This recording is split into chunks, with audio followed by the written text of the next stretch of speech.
Oui, en fait, comme Aristote pouvait savoir cela, on verra, et c'est le thème de la prochaine conférence, que en fait, les Grecs en particulier, d'autres peuples aussi, mais les Grecs connaissaient ça très bien. Oui, puisque j'ai pu démontrer que les points de passage obligés des particules lors du dédoublement forment des lettres grecques. C'est-à-dire, de l'alpha à l'oméga, vous avez 27 bifurcations qui sont toutes données par l'alphabet grec. Ça m'a permis de retrouver les 3 lettres grecques inconnues de nos jours, qui étaient utilisées autrefois et qui servaient à compter.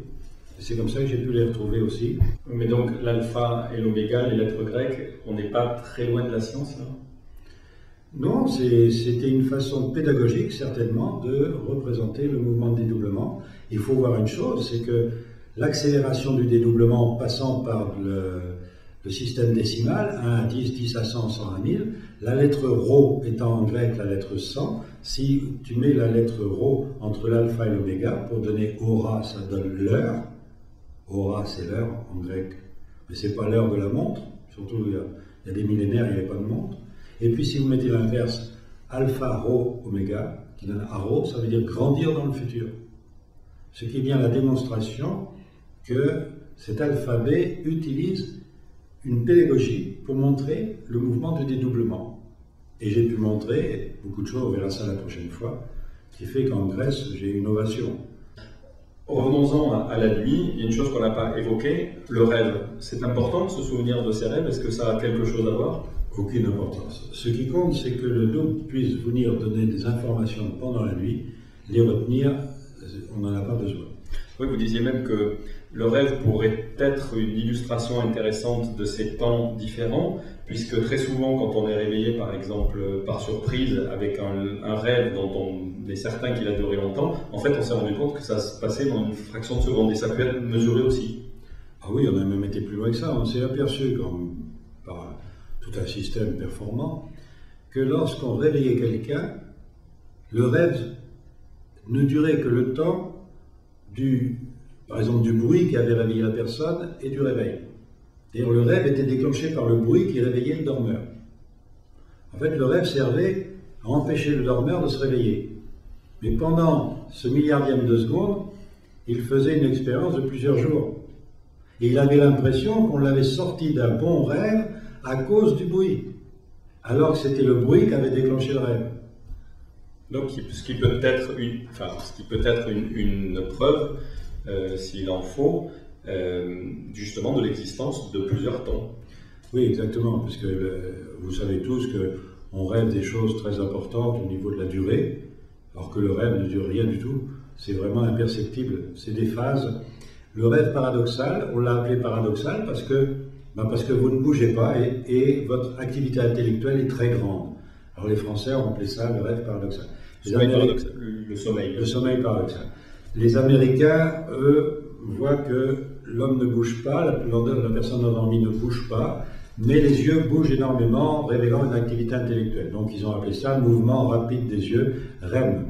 Le REM ou le sommeil paradoxal, c'est la même chose, c'est là où se passent des échanges d'informations. Vous n'êtes plus là, vous n'êtes plus dans votre lit, vous n'êtes plus dans votre corps ne bouge plus, vous êtes immobile parce que vous n'êtes plus là. Alors ça c'est, ça peut faire peur, mais en même temps c'est une réalité qu'on vit très régulièrement. Et ça, ça a été aussi démontré, je ne sais pas si ça a été démontré, mais c'est une réalité que notre corps est, comme toute chose donc, est à la fois corpusculaire et ondulatoire, c'est-à-dire qu'il y a une matière, mais il y a aussi un échange d'informations entre cette matière et l'extérieur. En fait, nous avons un corps qui est fait pour recevoir des informations. Il faut donc pouvoir aller chercher les informations avec un corps qu'on peut appeler un corps énergétique pour simplifier. Ce corps énergétique revient dans votre corps physique pour donner à votre corps physique les informations qu'il a été chercher ailleurs. Ce corps énergétique n'est pas un double, c'est notre corps à nous. Il est boutonné sur notre corps. Les boutons, ça s'appelle les chakras. Qu'est-ce que c'est intéressant de pouvoir parler scientifiquement des chakras? Et de dire que vous avez un par-dessous, ou un par-dessus, comme vous voulez, boutonné sur un corps physique, et ce par-dessus s'en va, au cours de la nuit, chercher des informations. Et pendant ce temps-là, vient dans votre corps un autre par-dessus, qui va vous faire vivre le temps de votre départ. Ce corps n'est pas vous, n'est pas maître de notre temps, et c'est la raison pour laquelle votre corps ne bouge pas.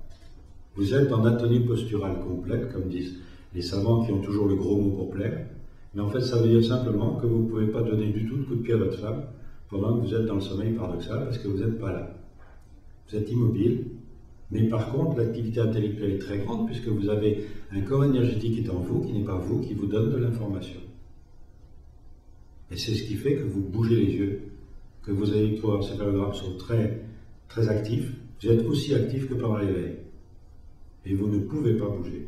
Et pendant ce temps-là, votre double, si vous lui faites appel, vérifie votre futur, arrange votre futur, modifie votre futur. Et quand vous vous réveillez, les informations de ce futur modifié sont en vous. Et vous savez ce que vous devez faire dans la journée. C'est tout bête, c'est tout simple.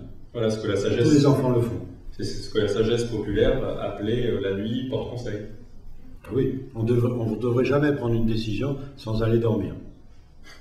Alors quand vous avez une décision très importante à prendre, avec votre patron par exemple, vous dites « Patron, je vais dormir », vous aurez la solution demain. Oui, vous aviez un exemple avec quelqu'un aussi. Ah oui, qui est assez intéressant. Oui. Avec un patron.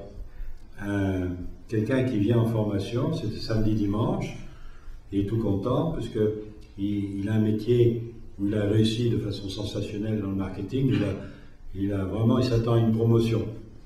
Puis ensuite il fait la formation sur le contrôle des ouvertures temporelles, alors il n'est pas étonné du tout le lundi matin d'être convoqué par son patron qui lui donne un chèque de licenciement. Sans explication, on n'a plus besoin de vos services. Alors il nous téléphone. Je lui dis, mais patientez, il y a une raison à ça. Et la raison a été qu'il a trouvé un travail bien plus intéressant dans un endroit où il voulait aller pour faire le métier de son choix.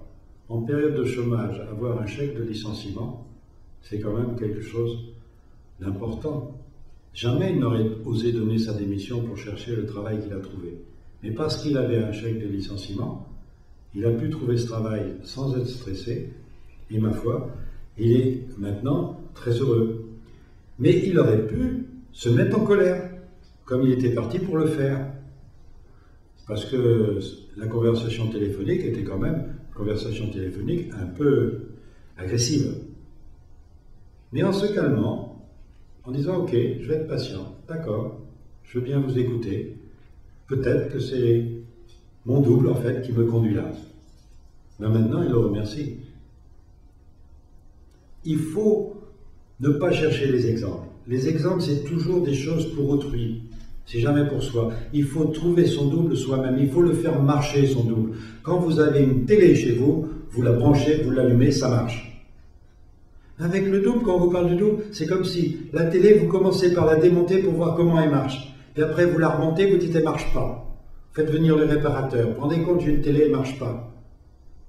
Pourquoi un enfant, qu'est-ce qu'il fait? Il prend la commande, il allume, il regarde.